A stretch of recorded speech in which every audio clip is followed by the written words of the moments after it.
je lance l'enregistrement, c'est parti. Bonjour à toutes et à tous, que vous soyez à Lyon ou un peu partout ailleurs en France et peut-être même ailleurs. Je suis ravi d'être avec vous aujourd'hui. On va faire, après le test de son qui n'a pas trop bien fonctionné, on va faire un test de partage d'écran. On va se lancer là-dedans. Hop, on se lance. Et normalement, est-ce que... Il y a encore des petits soucis. Voilà, ça arrive. Je vous partage mon écran. Hop, là, est-ce que vous pouvez me dire si vous voyez mon écran, surtout en audio, comme ça je peux être sûr? Non, là on ne voit pas de partage d'écran. Il n'y a pas de partage d'écran. Ok, on va retenter les choses. Ah, pourtant, dans le chat, on me dit oui, on voit votre partage d'écran. Bon. Là, nous, on ne voit pas de partage d'écran. Ok, je vais retenter le partage en visio. On le voit bien, merci Emma de préciser. Oui, on va retenter. C'est bon. Ah, bon, j'espère que le partage va suivre assez rapidement. Donc, on commence cette conférence. On n'a que 3 minutes de retard sur le début officiel. C'est pas trop grave. C'est toujours comme ça, le petit souci technique. Donc, on est parti pour cette conférence, les clés pour engager vos élèves dans un projet collaboratif à distance. Il y a eu une petite présentation dans la salle, mais pour celles et ceux qui sont à distance, je me représente quand même. Donc, Nicolas Roland, je me définis comme designer d'expérience d'apprentissage. J'accompagne des institutions d'enseignement et des organismes de formation dans des projets d'innovation pédagogique. Donc, lorsque ces institutions souhaitent améliorer leur programme de formation, développer de nouvelles formations, créer par exemple des formations en ligne, je vais les accompagner là-dedans. Et j'entendais qu'Elfie le disait également. J'ai travaillé pendant 8 ans à l'Université libre de Bruxelles avec une double casquette. À la fois, j'ai dirigé l'équipe qui accompagnait les enseignants à utiliser du numérique, que ce soit en présence, à distance ou en hybride, c'est-à-dire des moments qui combinent du présentiel et de la distance. Et j'ai également mené pas mal de travaux de recherche sur la manière dont les étudiants et tout type d'apprenants, au final, apprennent avec le numérique. Aujourd'hui, on va vraiment se poser une question centrée sur l'engagement. Comment engager les élèves dans un projet collaboratif à distance? Et pour ça, si vous n'avez que quelques minutes, que vous devez absolument partir, je vous donne la réponse en une phrase. Comment le faire? C'est d'adopter une démarche de designer. Là, vous allez me dire, OK, on a une phrase, on a la réponse, mais ça veut dire quoi exactement? Bon, en fait, c'est ce dont on va parler durant les 40 prochaines minutes, c'est d'avoir cette démarche de designer, de se poser les bonnes questions, de tester des choses, d'obtenir des résultats et puis d'améliorer par la suite. Ça, c'est vraiment le résumé de tout ce que je vais vous partager.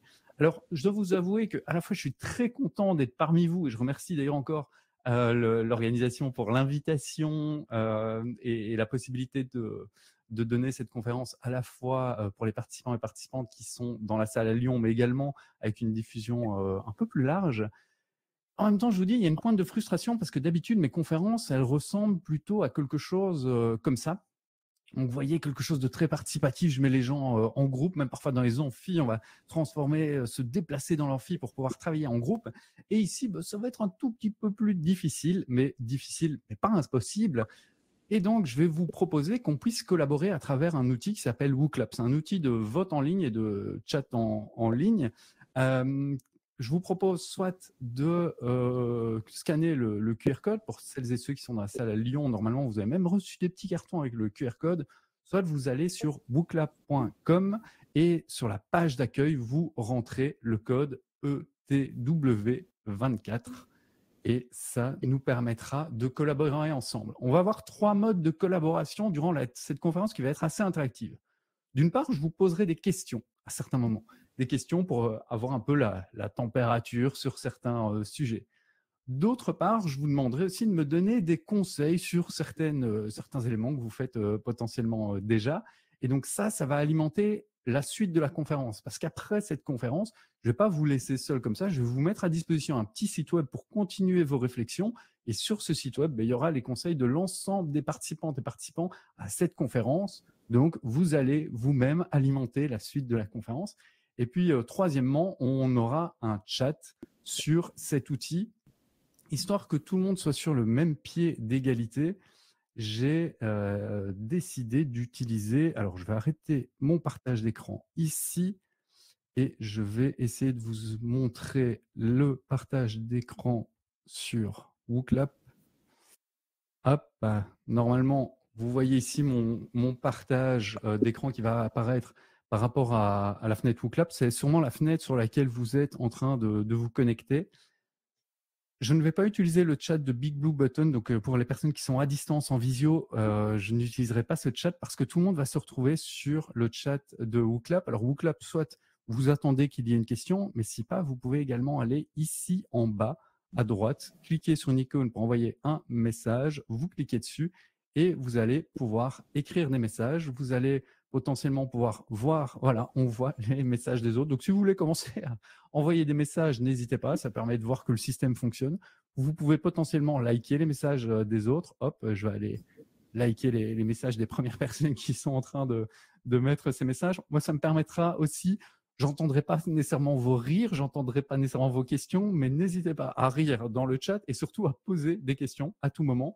Donc, pas dans le chat de Big Blue Button, mais bien dans le chat de WooClap. Alors, par rapport à WooClap, je vous propose de retourner sur de rester sur WooClap et je vais vous partager maintenant mon écran. J'ai quelques questions pour vous. La première, pour savoir un peu qui vous êtes, je viens de me présenter, j'ai envie de savoir un peu qui vous êtes, c'est où est-ce que vous vous trouvez actuellement. Vous pouvez cliquer sur l'image pour m'indiquer où vous êtes actuellement, voir un peu où se situent les différentes personnes. J'ai pris la carte de la France, il y a peut-être des personnes en dehors de la carte de la France. Je ne sais pas, ce sera à voir. On a une belle petite représentation. Personne du côté de la Bretagne? Ok, ah, si, ça arrive, ça arrive. Oh, donc, vous êtes pas mal et vous êtes déjà 74 connectés. On a 45 réponses, 50 réponses, super. L'outil fonctionne bien, vous semblez connecté, c'est super. On va pouvoir avancer. Je voulais donc en savoir un peu plus sur vous. Au-delà de savoir où vous vous trouvez exactement, je voulais savoir à quel niveau d'enseignement et de formation vous vous identifiez. Enseignement maternel, primaire, secondaire, peut-être enseignement supérieur, peut-être formation professionnelle. Il y a peut-être des personnes à la formation. Et voilà, il y en a au moins 3. Ok, ça va me permettre d'adapter mes exemples. Ok. Donc, il y a une majorité de personnes de l'enseignement secondaire, ensuite primaire, et puis la formation professionnelle. Ok. Intéressant de ce point de vue-là. J'essaierai d'adapter les exemples. La formation professionnelle qui remonte, qui essaye de dépasser l'enseignement primaire. Super. Merci beaucoup pour tout ça. Troisième question sur votre profil. Je vous la pose maintenant. C'est de quel profil vous rapprochez-vous le plus? Est-ce que c'est enseignant-formateur? Est-ce que c'est plutôt acteur ou actrice de l'enseignement et du soutien pédagogique? Est-ce que c'est plutôt acteur organisationnel de gestion plus administrative? Est-ce que c'est acteur ou actrice institutionnelle ou autre? Parce que potentiellement, il y aura des autres. On voit qu'il y a une majorité d'enseignants et de formateurs-formatrices, donc des acteurs de terrain qui sont confrontés aux classes, aux groupes, qui forment, qui enseignent. C'est super. J'adapte aussi mes exemples par rapport à ça. Je vois qu'il y a quand même quelques personnes qui s'occupent d'accompagnement pédagogique ou de dimensions plus organisationnelles. Et puis, dernière question avant de se lancer concrètement dans la conférence. Non, avant, dernière question, c'est estimer votre niveau d'expérience aujourd'hui en matière de projet collaboratif à distance. Si vous deviez mener un projet collaboratif à distance, j'ai fait 3 niveaux pour être assez simple. Est-ce que c'est plutôt débutant? Niveau intermédiaire, vous avez un peu d'expérience, mais vous ne vous sentez pas avancé, voire experte, ou avancé? Ok, il y a une belle proportion de personnes qui ont déjà un peu d'expérience, voire beaucoup d'expérience, et puis 60% de personnes qui sont assez débutantes. Alors, les 60%, je vais essayer de les convaincre de l'intérêt potentiel de se poser la question de la collaboration à distance.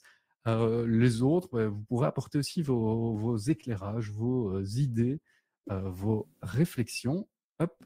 Et dernière question avant de se lancer, quelle est la question? S'il y avait une question à laquelle vous souhaiteriez obtenir une réponse aujourd'hui. Quelle est cette question? Je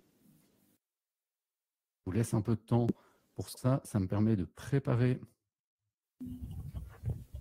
le chat en dessous pour vous suivre tout au long de la conférence. Ah, là, vous êtes peut-être un peu plus timide. Vous prenez le temps de rédiger vos questions. OK, le comment faire. Peut-être quelques autres éléments avant qu'on se lance pleinement. Comment motiver les élèves? Ah oui, j'avais oublié de le dire, vous pouvez liker les réponses des autres. Donc, ça me permet de voir s'il y a des réponses qui ont plus de likes, enfin, des questions qui ont plus de likes et qui ont peut-être un plus grand intérêt pour les personnes. Oh, tout d'un coup, toutes les questions s'arrivent. Faire participer, comment faire. On est quand même sur le comment. Comment mettre en place e-tuning. J'y répondrai en partie, mais vous verrez qu'il y a des ateliers. Il y a la motivation. Motiver les collègues également. OK. Et à vrai dire, j'ai peu traité cette dimension-là. Je me suis dit, le plus difficile, ça va être les élèves. Et finalement, peut-être les collègues, je vais essayer d'en glisser un mot. Ne pas perdre l'engagement sur la durée, c'est OK, c'est important également. Débuter, instaurer dans la durée. Parfait. On voit qu'il y a des personnes qui ont l'habitude d'e-tuning et qui parlent un peu de l'interface d'e-tuning. Je ne pourrais pas l'améliorer en une conférence. Et je vais commencer. Je vais garder toutes ces questions près de moi et on va se lancer. Je vais revenir à l'interface ici. J'arrête le partage d'écran. Je relance ma présentation. Hop. Un peu de logistique à chaque fois, mais voilà. Vous allez avoir ma présentation. Sachez que je vais garder le chat de WooClap sous les yeux, m'arrêter à certains moments pour voir vos questions. Donc, n'hésitez pas à poser des questions, à demander des précisions. J'y ferai attention. Le programme pour les 35 minutes qui nous restent, c'est à quelles questions répondons-nous? Ça, c'est vraiment une démarche de chercheur et de designer, c'est de se poser une question sur la question. Donc, on va ensemble se poser une question sur cette question de l'engagement. Ensuite, on va réfléchir à pourquoi se lancer et vous verrez que dans l'idée d'interactivité, vous pouvez alimenter le chat, mais j'ai également été interrogé des acteurs et des actrices qui sont lancés dans des projets collaboratifs à distance, qui m'ont expliqué pourquoi se lancer, les résultats qu'ils ont eus, et puis comment faire, comment ils se sont lancés. Ce sera la troisième partie, et on terminera avec comment poursuivre suite à cette conférence. Qu'est-ce que vous pouvez faire exactement? Toute cette conférence s'inscrit dans le cadre du projet e-tuning. Néanmoins, et il y a plein de belles ressources que je soulignerai, néanmoins, c'est quand même vous dire que dans ce que je vais vous présenter, tout ne doit pas s'inscrire dans e-tuning. E-tuning, ça peut être parfois des projets assez importants. Je vous montrerai comment créer de la collaboration juste déjà au sein de votre classe sans nécessairement collaborer avec plein d'autres classes. Il y a peut-être l'une ou l'autre chose à faire avant de se lancer dans un projet e-tuning pour tester un peu les choses. À quelle question est-ce que nous répondons? La question est la suivante. Comment engager les élèves dans un projet collaboratif à distance? Cette question-là, on va un peu essayer de mieux la comprendre. C'est déjà à distance, qu'est-ce que ça veut dire? Et donc, pour ça, j'ai une question pour vous. Je vous propose de retourner sur WooClap et de répondre à cette question. Un mot pour décrire votre dernière expérience d'enseignement à distance. Peut-être que certaines ont enseigné pendant la période Covid. Peut-être que d'autres ont continué de l'enseignement à distance. Est-ce qu'il y a des mots qui vous viennent? Si je vous dis enseignement à distance, quels sont les mots qui vous viennent? Je vous laisse y répondre. Hop, je repartage ça. OK. Bon, on est sur une vision qui n'est pas super positive. Cool, il y a du défi. Non, effectivement. Alors, je m'y attendais et c'est bien normal. La période Covid a un peu bouleversé, traumatisé tout le monde sur plein de plans, mais dont le plan de l'enseignement. Sur ce plan de l'enseignement, ce que vous avez vécu dans la littérature scientifique, on n'appelle pas ça nécessairement de l'enseignement à distance, on a appelé ça de l'enseignement à distance d'urgence. C'est-à-dire qu'on a utilisé des pratiques plus ou moins d'enseignement à distance, mais qui ne sont pas celles de l'enseignement à distance. On a plutôt transposé le présentiel vers la distance Et donc, ça n'a pas toujours bien fonctionné, voire parfois ça a très très mal fonctionné. L'enseignement à distance, c'est bien plus complexe que ce que vous avez potentiellement vécu pendant la période du Covid. Et c'est cette petite définition que je voulais vous apporter ici avec l'idée d'enseignement à distance. C'est de distinguer l'enseignement présentiel que vous connaissez. Bon, ça, c'est l'enseignement dans vos classes, on est OK. Et ensuite, la formation à distance. Alors, je vais mettre toutes les modalités. La formation à distance, on peut avoir de la formation à distance synchrone. Et c'est un peu ce qu'on est en train de vivre plus ou moins ici, de la formation enfin, ici, on vit même deux modalités. Pour les personnes qui sont à distance sur Big Blue Button, c'est une sorte de mini-formation à distance, synchrone. Tout le monde, toutes les participantes et les participants et moi-même, nous sommes présents au même moment. On peut également avoir de la formation à distance asynchrone ou de l'enseignement à distance asynchrone, ce qui fait que chaque apprenant va pouvoir avancer à son rythme, voire chaque groupe d'apprenants va pouvoir avancer à son rythme. Dans un projet collaboratif, ça veut dire que certains peuvent travailler sur du contenu, le publier, les autres ensuite améliorent le contenu qui a été publié, etc., etc. Et donc là, on est plutôt dans l'asynchrone lorsque tout le monde ne doit pas être réuni en un même moment pour suivre la formation. Ensuite, on a la formation hybride qui combine des moments en présence et à distance. Et enfin, on a la formation comodale. La formation comodale, c'est aussi ce qu'on est en train de vivre en ce moment. Une formation comodale, c'est une formation qui combine des moments, enfin un même moment, une temporelle, à la fois en présence et à distance. Mais donc, c'est vous montrer que la formation à distance, d'une part, elle est très très large, qu'il peut y avoir plein de choses dans cette formation à distance, pas uniquement ce que vous avez vécu pendant le Covid. Et puis surtout, il y a la dimension asynchrone, et cette dimension asynchrone, on va l'utiliser dans des projets collaboratifs. D'ailleurs, en parlant de projets collaboratifs, si je me pose la question, comment engager les élèves dans un projet collaboratif, je vous demande votre définition à vous de la collaboration. Hop. Quelle est votre définition du terme collaboration? Si vous deviez m'écrire une rapide définition, ce serait quoi?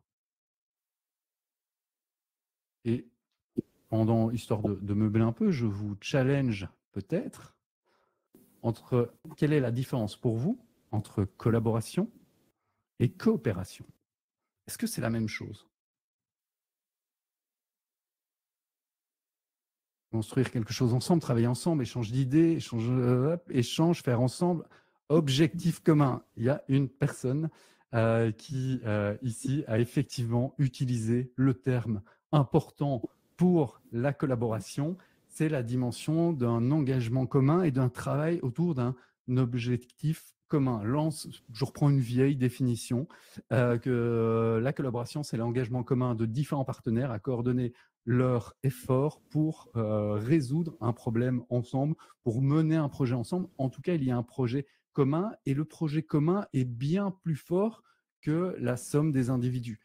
À côté de ça, la coopération, c'est plutôt l'idée de division et de répartition du travail. C'est-à-dire que là, c'est plutôt la somme des individus qui permet la résolution d'un problème. On va moins chercher à vraiment travailler ensemble avec un but commun, avec des pratiques communes. On va plutôt se subdiviser le travail. Quelqu'un fait la tâche, ensuite une autre personne poursuit cette tâche, ensuite une autre personne encore poursuit la tâche, et on est moins dans l'idée d'un travail commun avec des pratiques communes. Alors, par rapport à cette collaboration, comment est-ce qu'on peut la mettre en œuvre dans les classes? Avec là, ma référence est de 1998. Je suis retourné encore un peu plus loin dans la littérature en sciences de l'éducation pour revenir, alors ça pixelise un peu, sur cette vieille photo si vous ne le reconnaissez pas, c'est Célestin Freinet avec sa classe. Pourquoi vous montrer cette photo? C'est parce qu'avec sa classe, il faisait un projet collaboratif en quelque sorte, pas avec d'autres classes en Europe, mais juste avec sa classe à lui, c'est de réaliser des journaux, toutes les activités pédagogiques, enfin un certain nombre d'activités pédagogiques tournaient autour de la production d'un journal qui était diffusé par la suite. Et donc, les élèves ne travaillaient pas sur la matière en tant que telle, mais travaillaient à la production d'un journal et donc développaient leurs compétences par rapport à cette dimension-là. Donc, c'est de vous dire que dans un projet collaboratif, on va vraiment chercher le but commun et cette production commune, soit au sein d'une classe, avec la collaboration entre les différents élèves, soit au sein de différentes classes. Et on termine avec le dernier mot, comment engager les élèves dans un projet collaboratif à distance. Engager, alors nouvelle question pour vous. Hop. Quelle est votre définition du terme engagement? Qu'est-ce que l'engagement? Ça me permet de prendre un peu d'eau pendant que vous vous engagez. L'implication.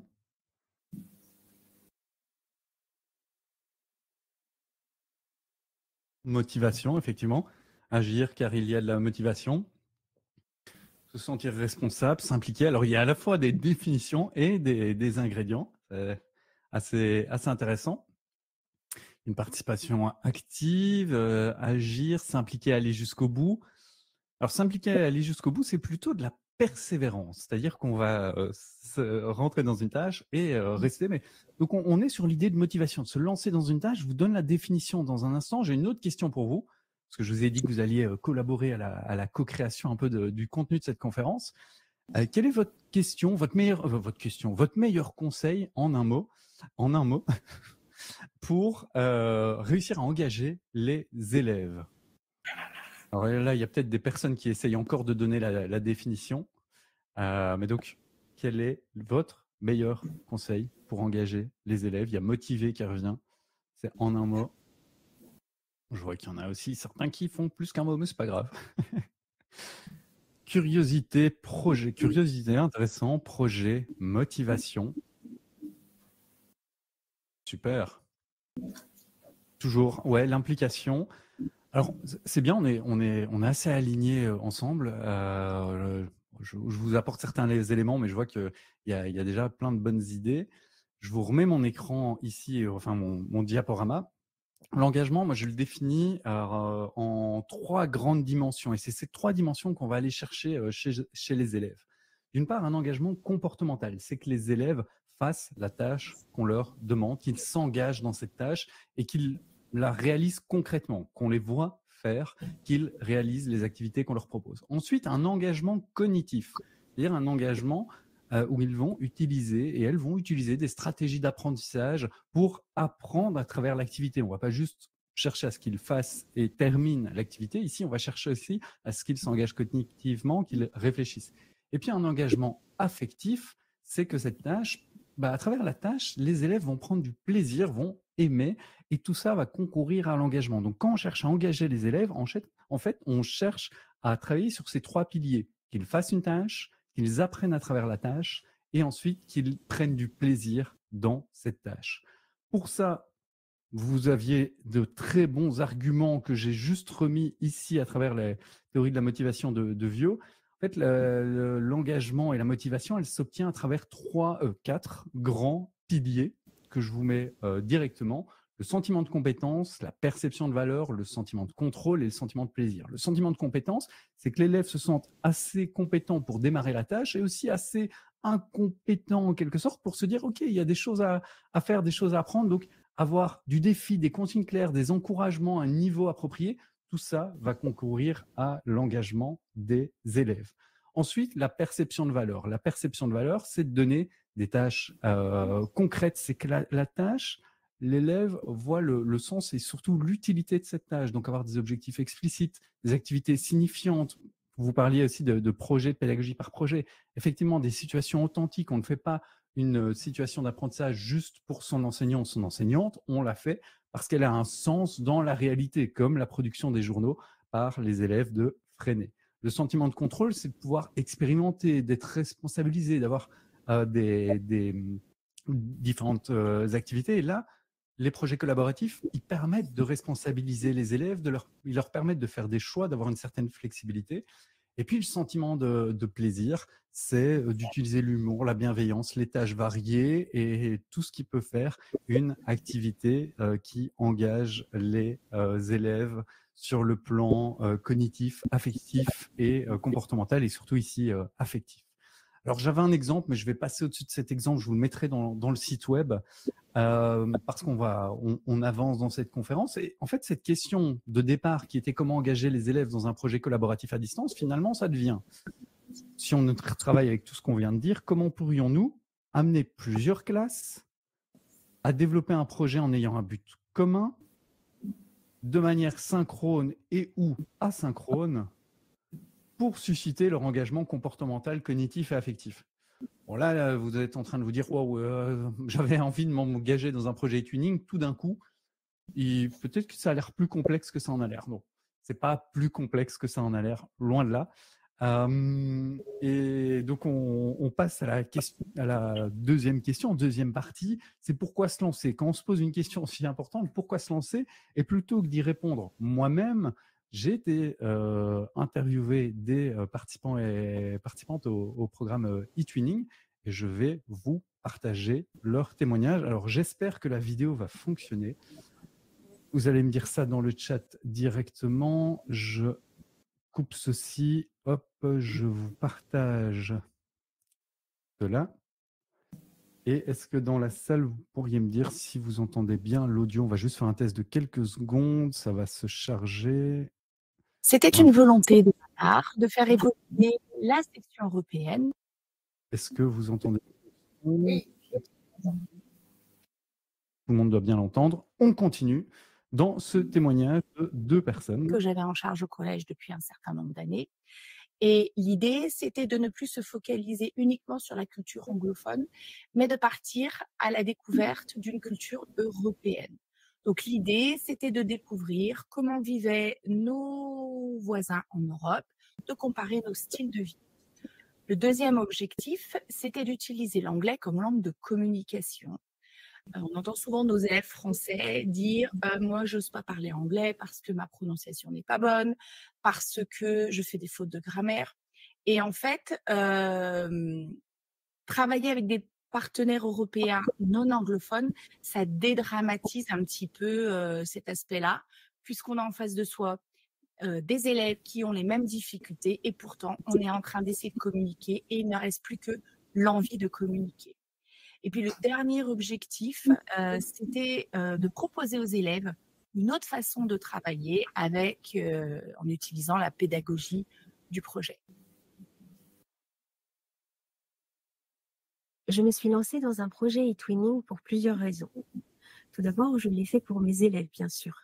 J'avais envie de les motiver, de leur proposer quelque chose de différent de mes cours habituels, quelque chose en plus.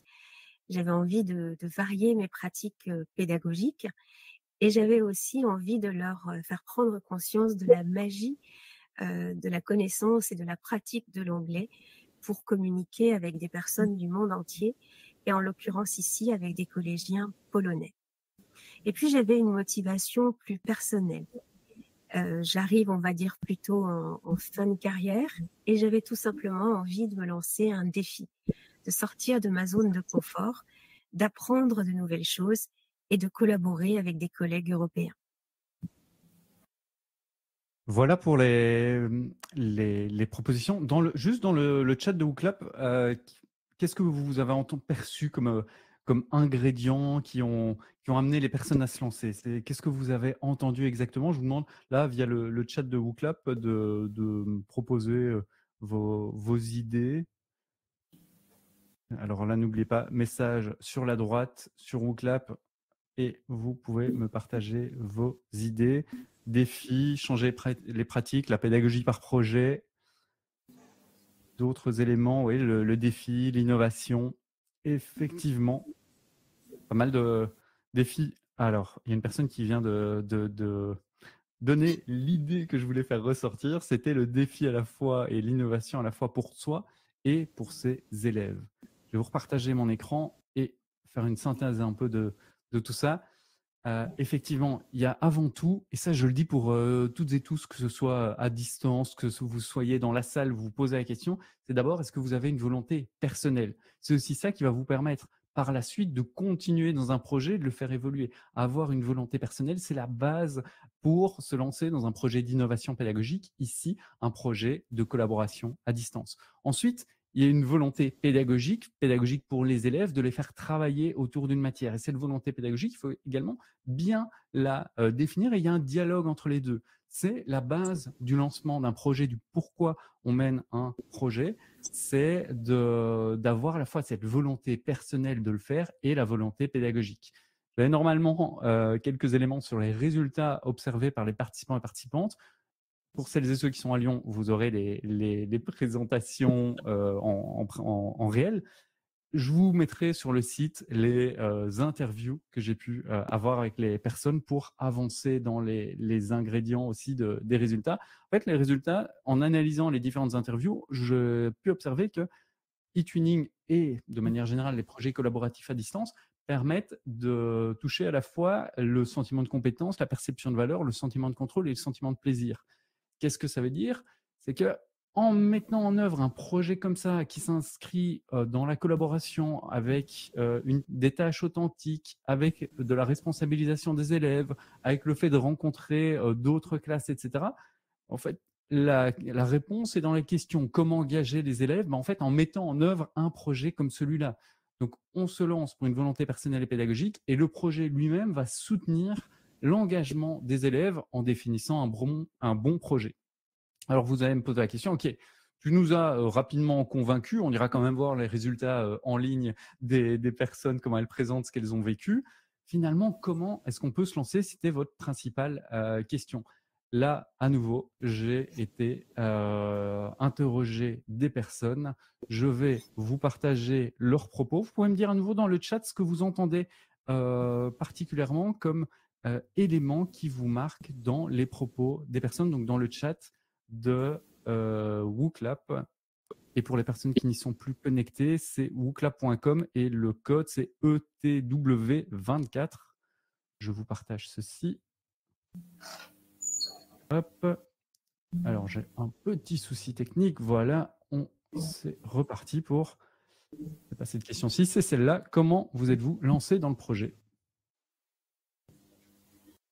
J'ai participé à un séminaire pour débutants en septembre 2022 à Sopot en Pologne et j'en suis ressortie très motivée, très satisfaite, rassurée également parce que nous étions encadrés par des ambassadeurs et certes nous avons élaboré tous ensemble un plan avec différentes tâches, différentes activités, mais on nous a bien dit que voilà, nous allions faire ce que nous allions pouvoir et que l'important c'était de communiquer entre nous, de communiquer encore et toujours et que ce plan de travail il était bien sûr évolutif et qu'on pouvait l'adapter en fonction des réactions des élèves, leurs difficultés et des difficultés également que nous pouvions rencontrer nous ou les difficultés liées à la plateforme européenne, par exemple, eTwinning. Alors, j'ai franchi le pas et je me suis lancée. Voilà pour le témoignage. Je vous propose à nouveau dans le chat d'indiquer ce que vous avez perçu dans ce témoignage. Quels sont les éléments du comment, les ingrédients qui font que les personnes se lancent. Un séminaire pour débutants. Et la personne nous dit « Cool, je participe à un la semaine prochaine. » Être accompagné. Le séminaire fait rêver. Effectivement, ça a l'air plutôt sympa. Quand j'ai entendu ça dans les projets, je me suis dit ok, je comprends pourquoi il y a un intérêt à se lancer dans eTwinning. Moi, j'arrive avec des idées, c'est déjà bien de le faire dans sa classe, puis j'entends qu'il y a des séminaires comme ça. C'est assez sympa. Être encadré, oser, accompagnement et adaptabilité. Le séminaire, c'est la meilleure entrée. Ok, il faut qu'il y a plein de bonnes idées dans tout ça. De tout ça, de vos propositions et de ce que j'ai entendu des participants, j'ai ressorti aussi une méthodologie et quelques ingrédients. Je vous repartage, comme d'habitude, mon écran. Hop, c'est reparti. Et voilà, pour moi, il y a 3 principes auxquels vous... je voulais pas vous vendre la collaboration. Je ne veux pas vous dire que c'est l'approche pédagogique la plus adaptée. Alors, évidemment, eTwinning, c'est un projet collaboratif entre plusieurs classes. Mais je veux quand même vous dire, peut-être qu'il y a des personnes qui sont dans la salle ou même qui sont à distance, qui ont un intérêt par rapport à eTwinning. Et finalement, c'est peut-être pas la meilleure idée de se lancer dans eTwinning. Alors là, peut-être qu'on va me couper directement la diffusion.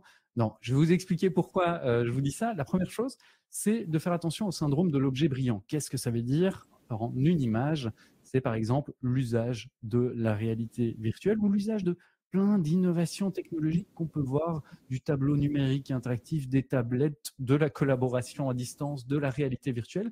On a parfois tendance en tant qu'enseignant à se dire « Ah, ça a l'air chouette, je vais me lancer là-dedans ». Et finalement, on est plus intéressé par la collaboration à distance, ce que ça va permettre presque comme résultat, ou par le séminaire associé à cet aspect de collaboration à distance, que par ses motivations personnelles et les motivations pédagogiques. Donc vraiment, faire attention à, certes, la collaboration à distance, il y a plein de choses hyper intéressantes qui en ressortent sur le plan pédagogique, sur le plan personnel, mais posez-vous la question, et je vous montrerai un peu comment, de savoir si c'est adapté pour vous. Ensuite, on l'entendait également, une approche par petits pas. Et qu'est-ce que j'entends une approche par petits pas? Je reprends ce modèle qui s'appelle le modèle SAMR, qui est un modèle d'intégration du numérique dans les classes, qui permet qui a permis de mettre à jour le fait qu'il y a 4 grandes étapes dans l'intégration du numérique. On commence par de la substitution. On fait avec un outil nouveau ou avec une innovation pédagogique, par exemple la collaboration, des choses qu'on faisait sans la collaboration. Ensuite, on va peu à peu améliorer les choses. On va aller vers l'augmentation. Le numérique et le projet d'innovation pédagogique permettent de faire un peu mieux. Ensuite, il va permettre la modification, de développer des nouvelles tâches d'apprentissage qui modifient ce qu'on faisait avant. Et puis la redéfinition, c'est que le numérique, ou ici un projet de collaboration à distance au sein d'eTwinning, permet de redéfinir la manière dont on enseigne, de par exemple, développer une pédagogie par projet alors qu'on ne l'avait jamais fait avant, de travailler avec des classes au niveau européen, ben là, on est clairement dans la redéfinition.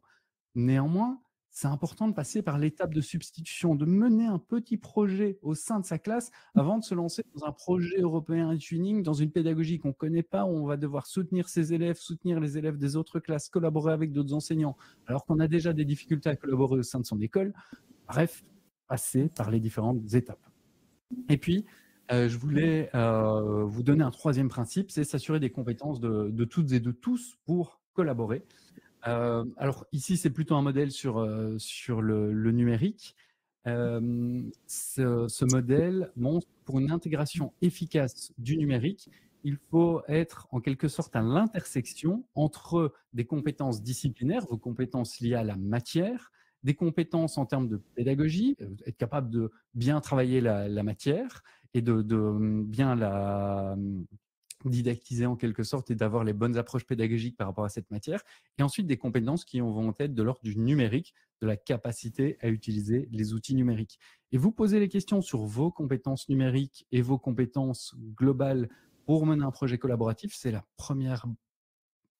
presque le premier questionnement à avoir avant de se lancer là-dedans. Idem pour vos élèves. Se lancer dans un projet de collaboration à distance, même si nos élèves sont très connectés, etc., il va y avoir une nécessité d'accompagner leurs compétences numériques. Et donc là, c'est voir dans quelle mesure vous êtes à l'aise par rapport à ça. D'ailleurs, petite question pour vous. Je reprends mon fichier, mon petit booklap avec une question ici.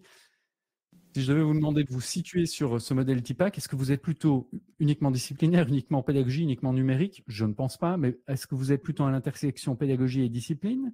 Est-ce que vous êtes en pédagogie et numérique moins discipline? Pour avoir, on a quand même quelques personnes qui se sentent vraiment à l'aise avec les trois. Enfin, c'est anonyme, donc n'hésitez pas à répondre, mais ça permet de voir un peu. Effectivement, souvent, on va avoir des enseignants qui sont très en pédagogie et disciplinaire et qui maîtrisent pas toutes les composantes numériques, alors qu'ils ne doivent pas vous traiter, vous retenir, etc. Mais quand même, vous devez vous poser la question de comment accompagner, comment est-ce que je vais pouvoir faire les choses de ce point de vue. Merci pour vos réponses, ça offre une belle vision de la salle. Je vais peu à peu terminer avec... alors, c'est un grand mot, mais la recette pour se lancer dans un projet de collaboration. Il va y avoir 4 étapes. La première, c'est d'explorer, c'est de se poser les bonnes questions à partir des principes que je viens de vous présenter. Deuxième, ça va être d'innover. À partir de ces questions-là, c'est avoir des nouvelles idées pour se lancer dans un projet de collaboration à distance. Ensuite, ça va être de tester, et pour ça, je vous propose de créer votre séquence minimum viable. Ne pas partir sur un projet tuning énorme avec plein de classes, mais réfléchir à comment est-ce que vous pouvez faire ce projet au sein de votre classe, juste dans une première version pour tester les choses. Et ensuite, d'améliorer sa séquence pédagogique et là, peut-être de vous lancer dans un projet e-tuning. Évidemment, si vous êtes déjà partant pour vous lancer dans e-tuning, vous avez les formations prévues, ne vous arrêtez pas. Mais voilà, c'est une petite réflexion que je vous propose parce qu'en plus, les choses sont itératives. On va peu à peu revenir sur des étapes antérieures avant de redémarrer un nouveau projet. Mon approche ici, elle est, comme on l'appelle, lean. Alors, c'est pas besoin de comprendre le terme nécessairement. C'est plutôt de vous montrer son fonctionnement. C'est plutôt que d'avoir un projet pédagogique où on a l'idée, où ensuite on va la concevoir, on va la lancer, ensuite on va l'évaluer. Ça va prendre beaucoup de temps. Mon but ici, c'est clairement de vous proposer une approche où on passe très vite de l'idée à son évaluation en testant son idée ou toutes ses idées. Alors, se poser les bonnes questions, on revient sur cette volonté à la fois personnelle, cette volonté pédagogique qui doivent dialoguer. Et donc, je vous propose 4 questions à vous poser. Qu'est-ce qui m'anime? Vous, qu'est-ce qui vous anime dans le fait d'enseigner et peut-être dans un projet d'innovation pédagogique? Parce qu'il y a plein de manières d'innover pédagogiquement et la collaboration n'est peut-être pas la meilleure manière ou celle qui va vous animer le plus. Donc ça, vous posez des questions autour de ce qui vous anime. Ensuite, quelles sont vos compétences? Comme je le disais, un projet collaboratif à distance va demander des compétences numériques, des compétences de gestion de projet collaboratif. Où est-ce que vous vous situez par rapport à ça? Certes, vous allez pouvoir avoir de l'aide, des formations, mais il faut aussi pouvoir les envisager. Et du côté de vos élèves, qu'est-ce qui va les animer? Est-ce que c'est forcément ou nécessairement par rapport à leur matière, par rapport à des difficultés d'anglais, comme on l'entendait, de discuter avec d'autres élèves qui ont des difficultés d'anglais? Est-ce que c'est d'agir plutôt au niveau local? Est-ce que c'est d'intégrer le numérique? Bref, qu'est-ce qui va animer vos élèves? Et puis, vous posez la même question, quelles sont les compétences de vos élèves par rapport à tout ça? Ensuite, l'idée, c'est d'innover. Avoir de nouvelles idées. Pour ça, je vous propose ce Canva. J'espère qu'il est visible pour toutes et pour tous et vous le retrouverez sur le site web. C'est un Canva de créativité qui permet en 8 minutes d'avoir 6 nouvelles idées et de les évaluer. Alors, comment est-ce qu'on fait? Vous mettez un chrono sur votre téléphone, sur un chronomètre, sur votre montre, et vous vous donnez 6 fois 1 minute pour remplir chacune des cases du Canva en essayant d'avoir 6 nouvelles idées, par exemple, pour mener un projet collaboratif à distance. Vous essayez d'envisager 6 manières de créer un projet collaboratif à distance dans votre classe. Prenez ces 6 minutes-là. Ensuite, vous ajoutez 2 minutes pour juste justifier pourquoi et comment cette idée permet de résoudre la situation, résoudre le problème de comment engager les élèves ou juste d'innover en termes de collaboration. Vous prenez ces 2 minutes pour justifier un peu vos solutions. Vous prenez ensuite une petite pause, bien nécessaire, après 8 minutes très intensives. Et puis, vous revenez sur cette feuille et vous dites, mais quelle idée peut être la meilleure à envisager? C'est vraiment un exercice, alors ça paraît tout simple comme ça, mais c'est un exercice qui pousse à la créativité, à avoir des idées qu'on ne soupçonnait même pas, juste à travers la contrainte de temps. L'autre manière d'avoir des idées, j'avais prévu un petit test, mais dans le timing, je ne vais pas vous le faire. Mais je l'ai juste testé en disant à ChatGPT, je suis enseignant de mathématiques au CM2, je souhaite créer un projet collaboratif à distance avec telle et telle idée ou même sans idée. Il va proposer des idées. Alors, je ne dis pas de les prendre telles quelles, évidemment. Ici, on est dans la phase d'idéation. Avoir juste des nouvelles idées et de se dire quelles idées peuvent être intéressantes pour nous.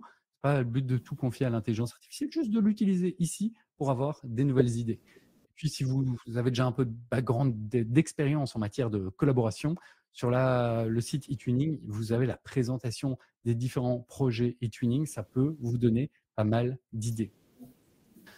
Troisième étape, tester et créer votre séquence minimum viable. Cette séquence minimum viable, c'est le but donc d'aller de l'idée à l'évaluation. Qu'est-ce que j'entends par là? C'est de passer de votre projet, vous avez peut-être un projet énorme, à qu'est-ce qui pourrait être la séquence minimum viable. Exemple, je veux créer un compte Instagram d'actualité régionale animé par 12 classes de 3 différents pays pour travailler sur les compétences, on va dire d'anglais par exemple, comme dans les témoignages. Ok, ça c'est votre gros projet, ça peut être très chouette. Okay. C'est quoi la séquence minimum viable? Là, c'est peut-être une première étape, c'est d'amener les élèves à aller commenter sur des sites d'actualité en anglais pour apprendre à collaborer autour de la communication sur des sites, donc de mettre des commentaires sur des sites internet, de voir comment les internautes vont réagir, etc.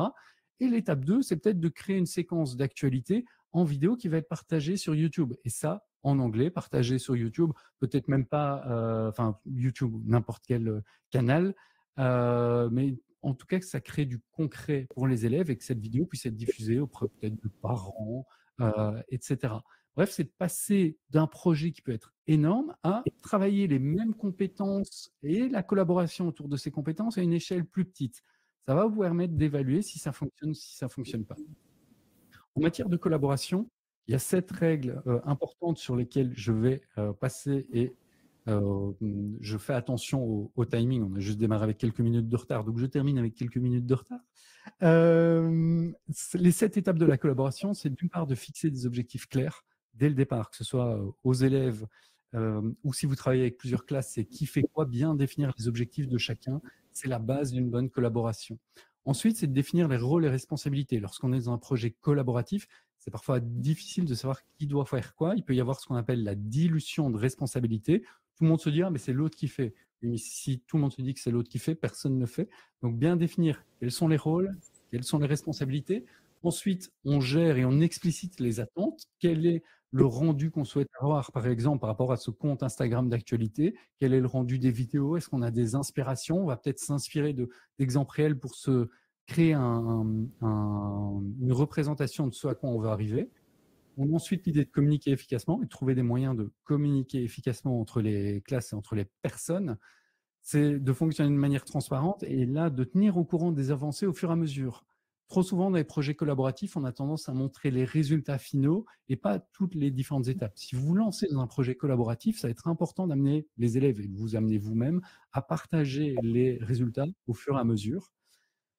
De créer aussi un sentiment d'appartenance. Quand on est plusieurs classes à distance, comment on crée ce sentiment d'appartenance? C'est en ayant des réunions régulières, en partageant sur des aspects peut-être plus personnels, etc. Et ce sentiment d'appartenance va être important.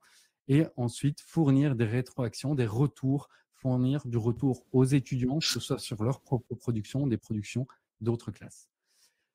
Par rapport à ça, vous vous lancez après dans le projet. Important de se former, d'être accompagné. Les acteurs interrogés l'ont bien mentionné. Il y a plein de choses à mettre en œuvre. Mais ensuite, vous pouvez développer votre séquence pédagogique, la mettre en œuvre, cette séquence pédagogique.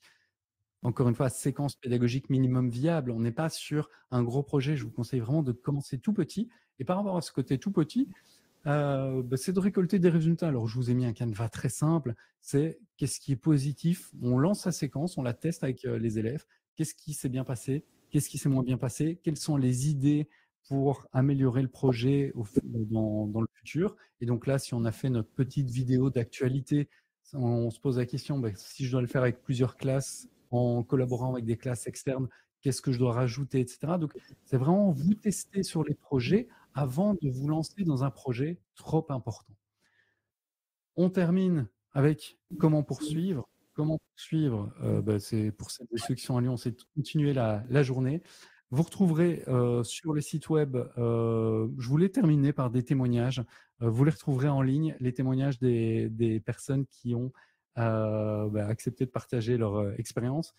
Elle termine ici avec une vidéo avec plusieurs témoignages où les personnes vous donnent les conseils pour des enseignants qui souhaitent se lancer, donc des conseils pour vous. Vous aurez accès au site web pour retrouver ces différents témoignages. Vous avez également le site web d'eTwinning sur lequel vous pouvez retrouver une méthodologie pour mener son projet. Et donc, je vous conseille, si ce n'est pas déjà fait, d'aller là-dessus, l'onglet « Mener son projet » et trouver cette méthodologie. Et ensuite, j'ai fait un site qui est à votre disposition, qui va reprendre le diaporama, les ressources qu'on a créées ensemble, les vidéos témoignages des participants et participantes. Pour y accéder, je vous mets ce QR code ou l'URL bit.ly/etwinning24. Je m'arrête là. Je fais tout ce que j'avais à vous dire. N'hésitez pas s'il reste des questions à me les poser via le chat de WooClap.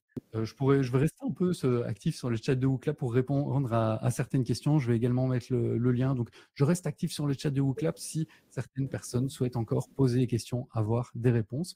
Et donc, je vous remercie pour à nouveau votre invitation, la participation à cette conférence un peu particulière à distance, mais c'était un plaisir de l'animer avec vous. Merci beaucoup. Merci beaucoup Nicolas. Et je sais que tu as fait beaucoup d'efforts pour respecter le timing, je t'en remercie. Et merci aussi, j'aime beaucoup ton idée de séquence minimum viable pour se lancer. Je pense que c'est un élément rassurant et structurant finalement d'un projet réussi. Et donc se jeter à l'eau en testant les choses à petite échelle avant de le faire grandir petit à petit. Je trouve que c'est une idée effectivement très intéressante. Et puis les techniques de designer aussi pour faire émerger les idées. Je pense que vous retrouverez donc tous les éléments que Nicolas nous a laissés sur le site internet créé spécialement pour vous. Eh bien, je te remercie. Et puis nous allons passer justement au forum des projets, puisque nos participants, certains étaient interviewés dans ta conférence.